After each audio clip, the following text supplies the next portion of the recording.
Hello everyone, welcome to our channel education hotspot. And यहाँ पे हम कंटिन्यू कर रहे हैं अपने जेके बीएससी 10+2 सोशोलॉजी की लेक्चर सीरीज़ को, जहाँ पे हम अपने कंसेप्ट को एमसीक्यू के थ्रू कवर कर रहे हैं।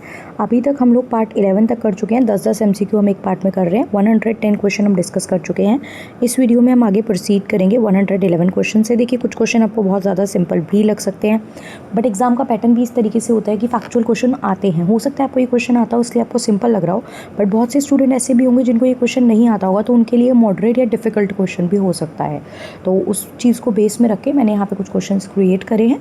सो कंटिन्यू करते हैं इस पार्ट को। अगर फैक्चुअल क्वेश्चन होंगे, ज़्यादा समझाने को नहीं होगा, तो मैं थोड़ा फास्ट कवर अप करूँगी ताकि आपका टाइम सेव हो और आप जल्दी वीडियो को कंप्लीट कर पाएँ। राइट, तो यहाँ पे हमारा जो फर्स्ट क्वेश्चन है आज की क्लास का, दैट इज़ क्वेश्चन नंबर 111। वो है, who is the author of the social system. देखिए, सीधा सीधा यहाँ पे आपसे क्वेश्चन पूछा गया है। सोशल सिस्टम फैक्चुअल क्वेश्चन है अगेन।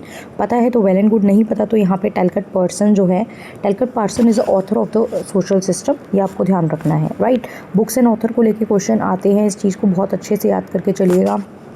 यहाँ पे क्वेश्चन पूछा गया है, anticipatory socialisation was first defined by. तो सबसे पहले आपको एंटिसिपेटरी सोशलाइजेशन का मतलब पता होना चाहिए। उससे पहले आपको सोशलाइजेशन का मतलब पता होना चाहिए। देखिए, सोशलाइजेशन मतलब होता है how you will behave in the society.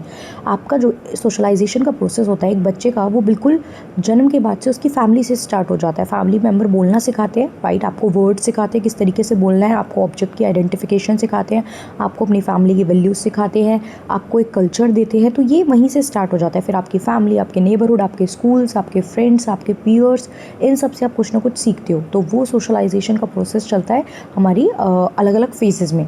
अब यहाँ पे जो एंटिसिपेटरी सोशलाइजेशन है, तो एंटिसिपेटरी सोशलाइजेशन होता है आप कॉपी कर रहे हो या आप सीख रहे हो उस ग्रुप या उस इंसान से जिसको आप एडमायर करते हो। जैसे पूछा जाता है ना, आपकी कौन इंस्पिरेशन है, आप किस पर्सन को एडमायर करते हो। आप एडमायर कर रहे हो मतलब आप उनके ट्रेड्स को कॉपी करना चाहते हो, आप उनकी वैल्यूज़ को एक्सेप्ट करते हो और उनको अपनी लाइफ में लेके आते हो, उनको अपनी लाइफ में इनकलकेट करते हो। राइट, तो ये इस कंसेप्ट कहलाता है एंटिसिपेटरी सोशलाइजेशन। इसको डिफाइन किया गया था बाय आर.के. मेटन। मीनिंग भी बता दिया। अगर हो सकता है आपसे ऊपर पूरा स्टेटमेंट लिख के पूछे, बताइए कौन सा, क्या इस कंसेप्ट को हम क्या कहते हैं, तो आपको पता होना चाहिए एंटिसिपेटरी सोशलाइजेशन। मीनिंग भी यहाँ नीचे मैंने मेंशन करा है कि ये वो प्रोसेस है जिसमें सोशल इंटरेक्शन होती है, जिसमें नॉन ग्रुप मेंबर, मतलब आप उस ग्रुप का हिस्सा नहीं हो, लेकिन आप उस ग्रुप के वैल्यूज़ एंड स्टैंडर्ड को, जिस ग्रुप को आप ज्वाइन करना चाहते हो, आप उसके वैल्यू एंड स्टैंडर्ड को फॉलो करो। For example, if someone want to go in the army, या if someone want to become IAS and IPS officer, या सिविल सर्विसेज में जाना चाहते हैं, देयर आर मल्टीपल पोस्ट, तो आप उन लोगों को जो ऑलरेडी उस पोस्ट पे, उनके इंटरव्यू सुनते हो, उनका लाइफस्टाइल सुनते हो, what did they do during the preparation, how did they crack that exam, वो आप अपनी लाइफ में लाने की कोशिश करते हो। राइट, तो आप उस ग्रुप के मेंबर नहीं थे ना, स्टिल आप एक नॉन ग्रुप मेंबर होके आप जिस ग्रुप का हिस्सा बनना चाहते हो, आप उनसे चीज़ें सीख रहे हो, उनकी वैल्यूज़, उनके स्टैंडर्ड्स को सीखने की कोशिश कर रहे हो। तो that concept is anticipatory socialisation. फिर यहाँ पे आता है, according to Durkheim, society with mechanical solidarity. देखिए, ऑर्गेनिक एंड मैकेनिकल सॉलिडारिटी का कंसेप्ट डर्कीम ने दिया था। मैकेनिकल सॉलिडारिटी को वो बोलते थे उस सोसाइटी को जो ओल्ड है, प्रिमिटिव है, जहाँ पे होमोजीनियस एक जैसा काम परफॉर्म किया जाता है, जहाँ पे डिवीज़न ऑफ लेबर कम है। और वहीं ऑर्गेनिक जो है वो नई सोसाइटी है, मॉडर्न सोसाइटी है, जो कॉम्प्लेक्स है। राइट, जो कॉम्प्लेक्स हैं, जहाँ पे काम हेट्रोजीनियस है, क्योंकि काम हेट्रोजीनियस है, अलग अलग नेचर का काम है, तो वहाँ पे हमें डिवीज़न ऑफ लेबर भी ज़्यादा चाहिए। ये तो इनका ऑर्गेनिक एंड मैकेनिकल सॉलिडारिटी का कंसेप्ट था। लेकिन ये पूछ क्या रहे हैं कि जो ओल्ड यानी मैकेनिकल सॉलिडारिटी वाली जो सोसाइटी थी, वहाँ पे किस टाइप की लॉ फॉलो होती थी। देखिए, अब ये दो लॉ आपको देखने को मिल रही हैं, रेस्टिट्यूटिव लॉ और रिप्रेसिव लॉ। रिप्रेसिव लॉ वो लॉ होती थी जो पुरानी हार्ड लॉ, सीधा सीधा पनिशमेंट की बात करती थी, दैट दिस हैपन, तो ये पर्सन को आप सीधा सीधा हार्श पनिशमेंट दोगे। राइट, तो जो ओल्ड सोसाइटी थी वहाँ पे इस तरीके की हार्ड पनिशमेंट की बात होती थी। लेकिन जो न्यू ऑर्गेनिक सोसाइटीज़ है, वहाँ पे रेस्टिट्यूटिव लॉ फॉलो होती है, जो कहती है कि विक्टिम को जितना लॉस हुआ उस लेवल का कंपनसेट आप करोगे in the form of punishment. Right, तो यहाँ पे आप देखेंगे repressive law is the answer in case of the mechanical solidarity. Old society के केस में रिप्रेसिव लॉ में आप हार्श जो है वो पनिशमेंट देते हो अगर किसी ने मॉरल रूल्स को ब्रेक करा है, जो सोसाइटी में चलते हैं। मैकेनिकल सॉलिडारिटी यानी ओल्ड सोसाइटी में चलते थे, जहाँ ओल्ड सोसाइटी में, क्योंकि देखिए कलेक्टिव कंसाइंस भी स्ट्रॉन्ग थी। मैंने बताया मैकेनिकल सॉलिडारिटी क्या होता है, mechanical solidarity, primitive simple society, homogeneous nature work, division of labour जो है वो कम होती है क्योंकि काम ही एक जैसा है, तो काम ज़्यादा ऐसा ज़रूरत नहीं पड़ता कि स्पेसिफिकेशन चाहिए कि ये पर्सन ये काम करेगा, राइट। कलेक्टिव कंसाइंस बहुत ज़्यादा होती है, ग्रुप कनेक्टिविटी ज़्यादा होती है।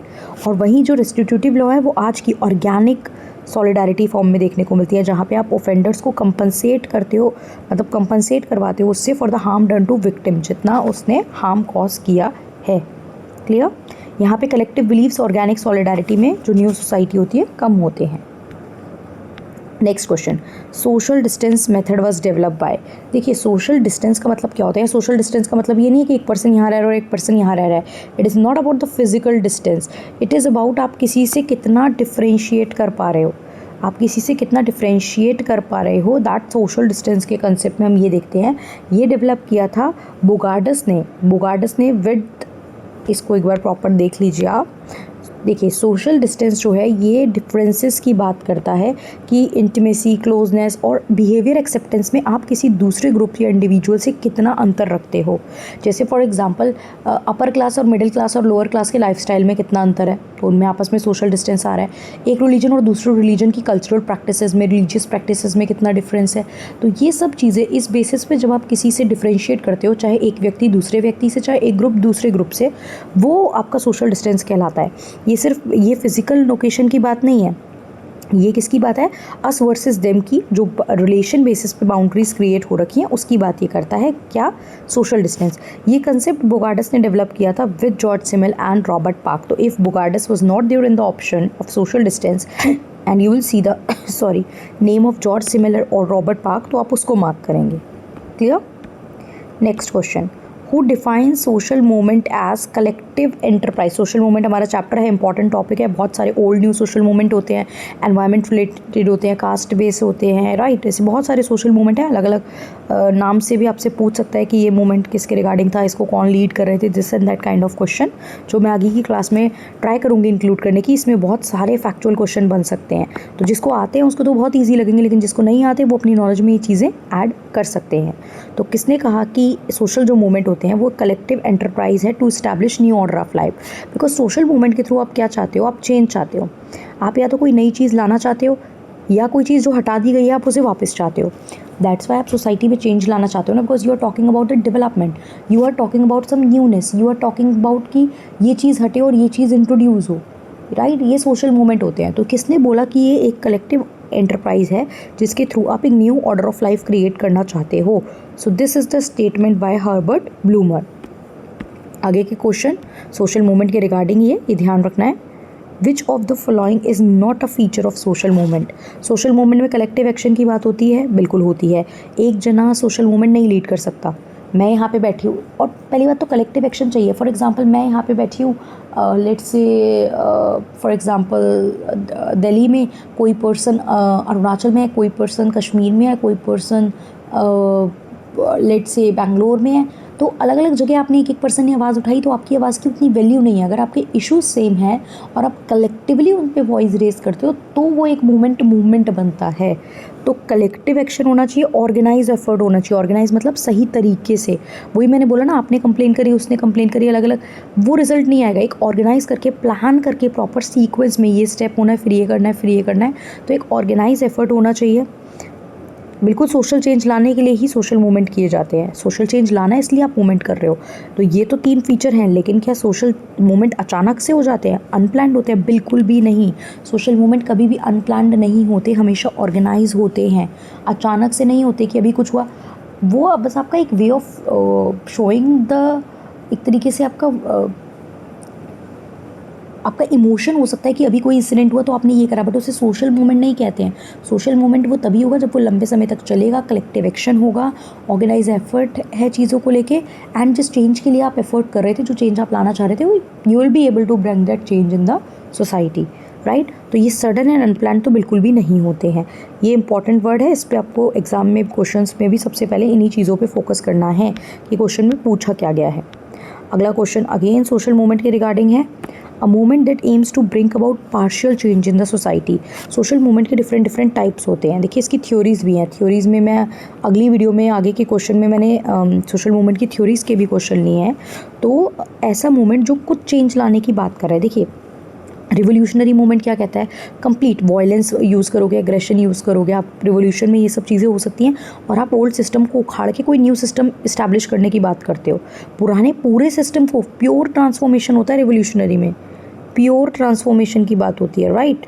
रिफॉर्मिस्ट में आप कुछ चीज़ पार्ट चेंज करना चाहते हो, रिफॉर्म लाने हैं, कोई ओल्ड सिस्टम है उसमें कुछ चेंजेस लाने हैं, तो कुछ चेंजेस लाने होते हैं। तो पार्शियल चेंज की जब बात होती है तो वो होता है रिफॉर्मिस्ट मूवमेंट, राइट। ये चीज़ ध्यान रखनी है आपको। रिवोल्यूशनरी क्या है, रिफॉर्मिस्ट क्या है, ये मेजर 3 टाइप ऑफ मूवमेंट होते हैं। तो you need to keep this in mind, right. फिर हमारे पास एक और है यहाँ पे, देखिए रिएक्शनरी तो सच ऐसे कोई स्पेसिफिक मूवमेंट नहीं है। रिडम्पटिव मूवमेंट क्या होता है, ये वो सोशल मूवमेंट है जो कि कंप्लीट चेंज लाना चाहता है, रेडिकल चेंज लाना चाहता है, जिसमें आप आपकी पूरी इनर ट्रांसफॉर्मेशन की बात करते हो, स्पिरिचुअल मॉरल लेवल पे आपका ट्रांसफॉर्मेशन हो रहा है। आप क्या कर रहे हो, रिडीम कर रहे हो या कम्प्लीटली ट्रांसफॉर्म कर रहे हो एक पर्सन के बिहेवियर को, राइट। एक पर्सन के बिहेवियर, उसकी आइडेंटिटी को कम्प्लीटली चेंज करने की बात करते हो। जैसे अल्कोहलिज्म है, राइट, तो आप ट्रांसफॉर्म करने की बात करो कि अल्कोहलिज्म की एडिक्शन ही हट जाए किसी की। तो ये सारी चीज़ें क्या हैं, ये आपकी रिडम्पटिव होती हैं। क्लियर। रिफॉर्म में मैंने आपको बताया पार्शियल या स्पेसिफिक चेंज, पार्शियल या स्पेसिफिक चेंज। रिडम्पटिव में मैंने आपको बताया रेडिकल होता है, टोटल चेंज लाने की बात करते हो। और इवन रिवोल्यूशनरी भी रेडिकल और टोटल चेंज लाने की बात करते हैं। क्लियर। लेकिन बस ये होता है रिवोल्यूशनरी पूरी सोसाइटी में चेंज लाने की बात करते हैं। जो आप डिफरेंस जानना चाहो, मैंने यहाँ भी बोला था ना प्योर चेंज, और यहाँ भी बोल रही हूँ प्योर चेंज। तो रिवोल्यूशनरी पूरी सोसाइटी में वो चेंज लाने की बात करते हैं। जैसे हमारे इंडिया में फ्रीडम फाइटर्स बहुत सारे थे जो फाइट कर रहे थे कि इंडिया को फ्री कराने के लिए, राइट। तो वो पूरी सोसाइटी के लेवल पे बात कर रहे थे। लेकिन रिडम्पटिव वो होते हैं जब आप सिर्फ इंडिविजुअल लेवल पे बात करते हो, लाने की आप टोटल चेंज ही बात करोगे। जैसे कम्प्लीटली अल्कोहलिज्म क्विट कर दे पर्सन, तो वो लेकिन इंडिविजुअल बेस्ड है, राइट। क्लियर। तो बस ये ध्यान रखना, ये इंडिविजुअल से रिलेटेड होता है, इंडिविजुअल की स्पिरिचुअल मॉरल अवेकनिंग। जैसे कहते हैं ना दिमाग की बत्ती जल गई, अब ये चीज़ नहीं छोड़ के हमें ये करना है। जैसे for example someone advise you कि आपको लाइफ में पॉजिटिविटी चाहिए, आपको अगर स्मूथ लाइफ चाहिए तो मॉर्निंग में जल्दी उठिए एंड स्टार्ट मेडिटेटिंग। आपने 1 दिन करा, 2 दिन करा, आपको आदत लग गई, यू फील सो नाइस, आप इतना पॉजिटिव फील करने लग गए कि आपने उसको अपनी डेली प्रैक्टिस बना लिया। तो उससे पूरी सोसाइटी को कोई फ़र्क नहीं पड़ा, उससे आपकी स्पिरिचुअल अवेकनिंग हुई, इससे आपकी मॉरल्स स्ट्रॉन्ग हुई, उससे आपकी लाइफ डिसिप्लिन हुई। तो वो जो मूवमेंट है, वो जो चेंज है, that was radical movement.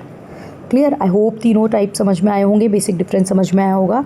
And if you are liking the video then do actually like and share this with your friend and comment करके मुझे भी ज़रूर बताएंगे कि ये वीडियो आपकी कितनी हेल्प कर रही है। Which of the following is an example of revolutionary. अब मतलब मैं आपको बता चुकी हूँ, तो देखिए मैं सीधा आंसर बता रही हूँ।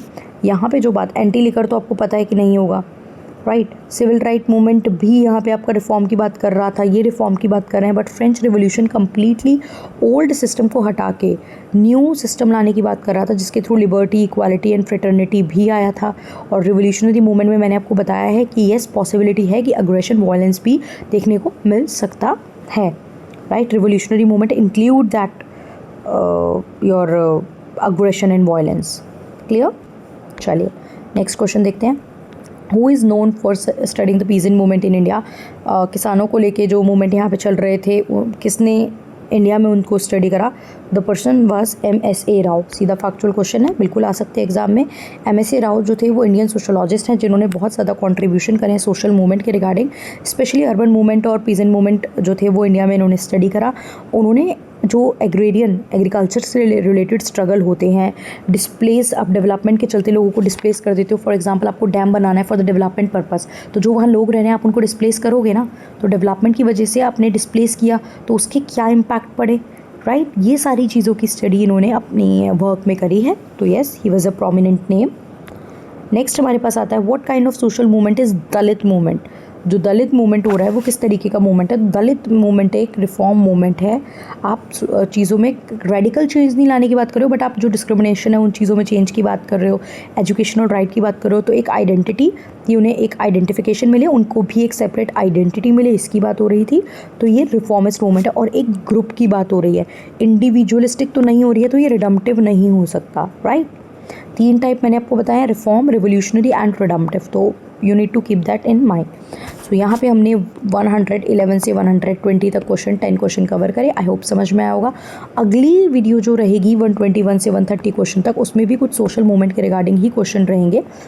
तो सोशल मूवमेंट की क्या थ्योरी है और टाइप को लेके और कुछ क्वेश्चन हम लोग डिस्कस करेंगे, ताकि एक टॉपिक मल्टीपल एंगल से कवर हो और उसके रिगार्डिंग जैसे जो भी क्वेश्चन होते हैं, जैसे मैंने एक फीचर का क्वेश्चन इंक्लूड करा, टाइप का करा, अब एक थ्योरीज़ का कर लूँगी, फिर मैं कुछ सोशल मूवमेंट में पूछ लूँगी, जैसे चिपको मूवमेंट से कौन रिलेटेड है, इस मूवमेंट से कौन रिलेटेड है, सो दैट उसकी भी थोड़ी बहुत आपकी प्रैक्टिस हो जाए। तो व्हेन वी आर कवरिंग एक टॉपिक, तो आई एम फोकसिंग कि उसके ज़्यादा से ज़्यादा MCQ हम कर लें, ताकि एग्ज़ाम में क्वेश्चन आए तो आपको थोड़ा फेमिलियर लगे और चीज़ें थोड़ा क्लियर हों और याद भी हो जाए।